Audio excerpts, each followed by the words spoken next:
መጥፎ ልቂት ይሆናል።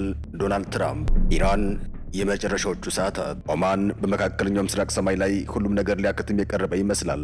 በዋሽንግተንና በቴህራን መካከል ለዓመታት የዘለቀ ፖለቲካዊ ፍጥጫ አሁን ላይ ወደ ከፋ ወታደራዊ ግጭት አሊያም ወደማይገመት የዲፕሎማሲ ጎዳና ሊሄድ ይችላል። በነገው ዕለት ማለትም የካቲት 6 ቀን 2018 ዓ.ም በኦማን አስተናጋጅነት የሚጀምረው ድርድር ያለምን የኃይል ሚዛን የሚቀይር ትልቅ ክስተት ተደርጎ ተወስዷል። ነገር ግን የድርድር የሚጀምረው በአረቢያን ባህር ላይ ከታየው ድንገተኛ የድሮን ጥቃትና ከፕሬዚዳንት ዶናልድ ትራምፕ ብርቱ ማስጠንቀቂያ በኋላ መሆኑ የነገውን ንግግር ጥላ እንዲያጠላበትና ቀጠናው ላይ ጭንቅ እንዲመጣም አድርጎታል። ባለፉት 48 ሰዓታት ውስጥ በአረቢያን ባህር ላይ የተከሰተው ወታደራዊ ግጭት የነገውን ድርድር ጣፋንታ አጣብቂኝ ውስጥ ከቶታል። አሜሪካ በአረቢያን ባህር ወደሚገኘው ግዙፍ የአውሮፕላን ተሸካሚ መርከቧ ላይ በፍጥነት ሲቃረብ የነበረን የኢራን ሻሂድ ድሮን መታ መጣሏን የአገሪቱ ጦር በይፋ አስታውቋል። ይህ ክስተትም በሁለቱ ሀገራት መካከል የነበረውን ጥርጣሬ ወደ ከፍተኛ ደረጃ አሳድጎታል። የፔንታጎን ባለስልጣናት ድርጊቱ በድርድር ጠረጴዛ ላይ ብልጫ ለመውሰድ የተደረገ ትንኮሳ ሲሉ ቢገልጹትም ቴህራን በበኩሏ ድሮኑ ለመደበኛ ክትትል የወጣ እንጂ ጥቃት የመሰንዘር ዓላማ አልነበረውም በማለት ምላሽ ሰጥታለች። እንዲህ አይነቱ የተቀጣጠለ ቀውስ ባለበት ወቅትም ለድርድር መቀመጥ ሁለቱን ወገኖች ያላቸውን ወታደራዊ ጡንቻ እያሳዩ ዲፕሎማሲያዊ ቁማር እየተጫወቱ መሆናቸውን ያሳያል።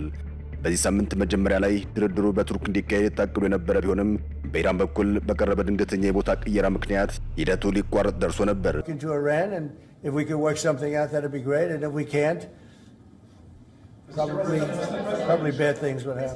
በመካከለኛው ምስራቅ ሰማይ ስር የጦርነት ነጋሪ እየተጎሰመ ነው። ሰዓታቱም ወደ ነገ እየቆጠሩ ይገኛል። በአንድ በኩል የአሜሪካ ግዙፍ የጦር መርከቦችና የትራምፕ እልቂት ማስጠንቀቂያ፣ በሌላ በኩል ደግሞ የኢራን የጸኑ ቀይ መስመሮች መደፍጠጣቸው ዓለምን በአጣብቂኝ ውስጥ ከቶታል። በሁለቱ ሀገራት መካከል ነገ የሚጀመረው ተጠባቂ ንግግር ምን ይዞ ይመጣል? አብራችሁ ኢራን ድርድሩ ከጅምሩ ሲካሄድባት ወደ ነበረችው በለውም ለሷ ታሪካዊና ገለልተኛ ተደርጋ ወደምታስበው ኦማን እንዲመለስ አጥብቃ ጠይቃለች። የዶናልድ ትራምፕ አስተዳደርም ይህን ጥያቄ ተቀብሎ ድርድሩን ወደ ማስቆጥ ማዛወሩ አሜሪካ ውጤት ለሚመጣበት ማንኛውም አማራጭ ክፍት መሆኗን የሚያሳይ ቢሆንም በሌላ በኩል ግን ዶናልድ ትራምፕ ያላቸው ትዕግስት እየተሟጠጠ መሆኑን የሚያሳዩ ምልክቶች እየታዩ ይገኛል። ኦማን ለረጅም ዓመታት በምዕራቡና በምስራቁ ዓለም መካከል እንደ ታማኝ ድልድል ሆና ማገልገሏ የድርድር በስኬት እንዲጠናቀቅ የራሷን ዲፕሎማሲ ጫና እያሳደገች ትገኛለች።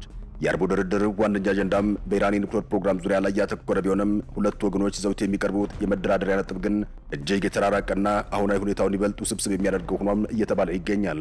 የኢራን የውጭ ጉዳይ ሚኒስትር አባስ አራግቺ እንደሚሉት ቴህራን ዝግጁ ሆነችው በኒውክሌር ፕሮግራሟ ዙሪያ ብቻ ለመነጋገር፣ በምላሹም የተጣሉባት ማዕቀቦች እንዲነሱላት ለመጠየቅ ነው።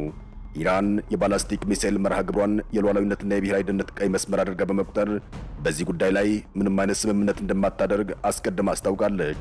በአንጻሩ ግን የአሜሪካው ልዩ መልእክተኛ ስቲቭ ዊትኮፍ የሚመሩት የዋሽንግተን ተደራዳሪዎች ስምምነቱ የኒውክሌር ጉዳይን ብቻ ሳይሆን የኢራንን የረጅም ርቀት ሚሳኤል ልማትና ቀጠናዊ እንቅስቃሴዎችን ማካተት አለበት የሚል ጽኑ አቋም ይዟል። ይህ የአጀንዳ ልዩነት ታዲያ ንግግሩ ገና ሳይጀመር ወደ አጣብቂኝ እንዲገባ አድርጎታል። በሌላ በኩል ግን ኢራን ድርድሩን ጊዜ ለመግዛትና ማዕቀቦችን ለማቃለል እንደ ዘዴ ልትጠቀምበት ትችላለች የሚሉ ትንታኔዎችም ከምዕራባውያን መገናኛ ብዙሃን በስፋት እየተሰማ ይገኛል። ይሄ የጥርጣሬ ድባብም በኦማን ቤተ መንግስት ውስጥ በሚደረገው ንግግር ላይ ትልቅ ጫና መፍጠሩ አይቀሬ ነው እየተባለ ይገኛል። የምስራቁ ዓለም መገናኛ ብዙሃንም በተለይም የኢራንና የሩሲያ ዜና ምንጮች እንደሚሉት ውጥረቱ በአሜሪካ የበላይ ፈላጊነትና ሉዓላዊ ሀገራትን የማስፈራራት ፖሊሲ ላይ ያሳብባሉ። እነዚህ ወገኖች እንደሚሉት ኢራን ራሷን የመከላከል መርህ ያላት ሀገር በመሆኗ የሚሳኤል ፕሮግራሟን ለድርድር ማቅረብ የለባትም እያሉ ይገኛል። በአንጻሩ ግን እንደ ሲኤንኤን እና ቢቢሲ ያሉ የምዕራቡ ዓለም መገናኛ ብዙሃን ኢራንን ለዓለም ሰላም ጠንቅ የሆነችና የኒኩሌር አረር የታጠቀች ሀገር ለመሆን የምትጥር አድርገው በመሳል የትራምፕ አስተዳደር የሚወስደውን ጠንካራ እርምጃ ይደግፋሉ። ይህም ሚዛን ያልሆነ የሚዲያ ሽፋን በሁለቱ ሀገራት ህዝቦች መካከል ያለውን ስጋት እያባባሰው ይገኛል። የነገው ድርድርም በእነዚህ ሁለት ተቃራኒ እይታዎች መካከል ያለውን ልዩነት ለማጥበብ የሚሞከርበት ወሳኝ መድረክ ሆኖም እየተነሳ ይገኛል። In the past, Americans repeatedly made threats in their statements saying that all options are on the table and all options include the option of war. Now, this man also keeps claiming that they have sent aircraft carriers and so on. In my view, the Iranian nation should not be frightened by such things. The people of Iran are not influenced by this kind of talk.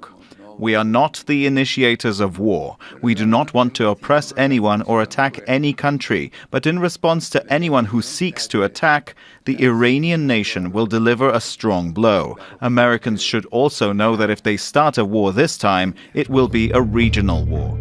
ፕሬዚዳንት ዶናልድ ትራምፕ በሰጡት ማስጠንቀቂያቸው በነገው ድርድር አጥጋቢ ስምምነት ላይ መድረስ ካልተቻለ መጥፎ ነገሮች ሊከሰቱ እንደሚችሉ፣ በኢራን ላይም የሚወሰደው እርምጃ ወደ እልቂት ሊያመራ እንደሚችል ፍንጭ ሰጥተዋል። ይህን አገላለጽ በብዙዎች ዘንድ እንደ ከፍተኛ ዛቻ የተወሰደ ሲሆን አሜሪካ በኢራን የኒውክሌር ጣቢያዎች ላይ የአየር ድብደባ ልትፈጽም ትችላለች የሚል ስጋትም አይሎ ታይቷል። ዶናልድ ትራምፕ በኢኮኖሚያዊ ጫናና በወታደራዊ ማስፈራሪያ የታጀበውን ከፍተኛ ጫና አሊያም ማክሲማም ፕሬዠር ስልታቸውን ዳግም ወደ ሥራ እያስገቡ መሆኑን ተንታኞች ይናገራሉ።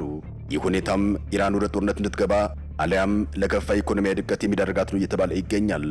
በተለይም አሜሪካ ግዙፍ የባህር ሰርጓጅ መርከቦቿን ወደ ባህረ ሰላጤው አካባቢ ካሰማራች በኋላ ቀጠናው በማንኛውም ሰዓት ሊቀጣጠል የሚችል የቀውስ ቀጠና ሆኗል።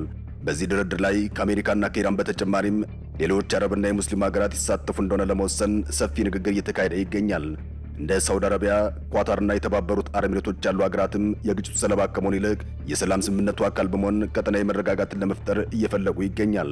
አረብ ሀገራቱ የኢራን ሚሳኤል ፕሮግራም በቀጥታ ለእነሱ ስጋት መሆኑን በመግለጽ አሜሪካ በዚህ ጉዳይ ላይ ጠንከር ያለ አቋም እንዲኖራት ኢራን ቀጠናዊ ተጽዕኖ እንድትቀንስ ግፊት እያደረጉ ይገኛል።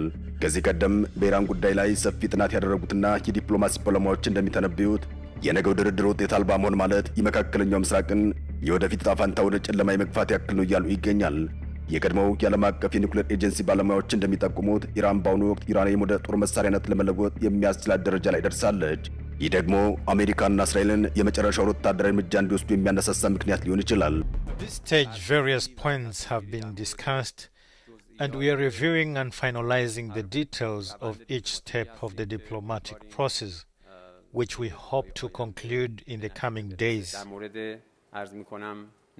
This concerns methods and the working environment.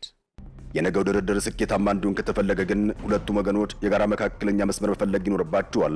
ኢራን የኒውክሌር ማበልጸግ ተግባሯን በተወሰነ ደረጃ ለመቀነስ ዓለም አቀፍ ቁጥጥርን ለመቀበል ፈቃደኛ ልትሆን ትችላለች። አሜሪካ በምላሹ የኢኮኖሚ ማዕቀቦችን በከፊል በማንሳት የኢራን ሕዝብ ለሚያጋጥመው የኑሮ ውድነት መፍትሄ ልትሰጥ ትችላለች ተብሎ ይጠበቃል። ሆኖም ግን የባለስቲክ ሚሳኤሉ ጉዳይ በድርድር ውስጥ ካልተካተተ ትራምፕ ስምምነቱን ላለመቀበል ያላቸው ዕድል ሰፊ ነው። ዓለምም ትንፋሿን ዋጥ አድርጋ የማስቆጥን ውጤት እየተጠባበቀች ይገኛል። በነገው ዕለት የሚታየው ውጤት ቀጣዩን ዓለም አቀፍ ግንኙነት የሚወስን ይሆናል። ዶናልድ ትራምፕ እንደዛቱት መጥፎ እልቂት እንዳይከሰት ዲፕሎማሲ የመጨረሻው ሚና መጫወት አለበት። ኢራን በመጨረሻው ሰዓት አቋሟን ታለዝባለች ወይስ ወደ ጽንፉ ትጓዛለች የሚለው ጥያቄም የነገው የአርብ ትልቅ ፈተና ነው። የቀጠናው የፖለቲካ ተንታኞች እንደሚሉት ከሆነ ግን ከጦርነት ይልቅ መጥፎ ስምምነት ይቻላል የሚለው ብሂል በነገው ድርድር ላይ ሊሰራ ይችላል እያሉ ይገኛል። ያም ሆኖ ግን ሁለቱም ወገኖች ያላቸው ክብርን የመጠበቅ ፍላጎት ድርድሩን እጅግ አስቸጋሪ ያደርገዋል። በመጨረሻም ይህ ታሪክ አጋጣሚ በሁለቱም ሀገራት መሪዎች ላይ ትልቅ ኃላፊነት ጥሏል። ፕሬዚዳንት ትራምፕ በታሪክ ተመዝግበው የሚቀርቡበትን ታላቅ ስምምነት ለመፈረም አሊያም ኢራንን ለዘለቄታው የሚያሽመደምድ እርምጃ ለመውሰድ ወስነዋል። ኢራንም ቢሆን በህልውናዋና በሉዓላዊነቷ መካከል ያለው ሚዛን ለመጠበቅ ትገደዳለች። ይህ ደግሞ ድርድሩን ወደ አላስፈላጊ አጣብቂኝ ውስጥ ይከተዋል። ዶናልድ ትራምፕ ስምምነት አድራጊ ወይም ዲል ሜከር ነኝ ቢሉም ለኢራን ያላቸው አቋም ግን እጅግ የጠበቀና ከባድ እንደሆነ ይታወቃል። በታሪክ አጋጣሚዎች እንደምናየው እንዲህ አይነት ከፍተኛ ውጥረት የነገሰባቸው ንግግሮች ብዙ ጊዜ ወደ ስምምነት የሚመጡ ሆነ ጦርነት ሊጀመር ጥቂት ደቂቃዎች ሲቀሩ ብቻ ነው። በኦማን የሚካሄደው ድርድር ከዚህ የተለየ አይሆንም።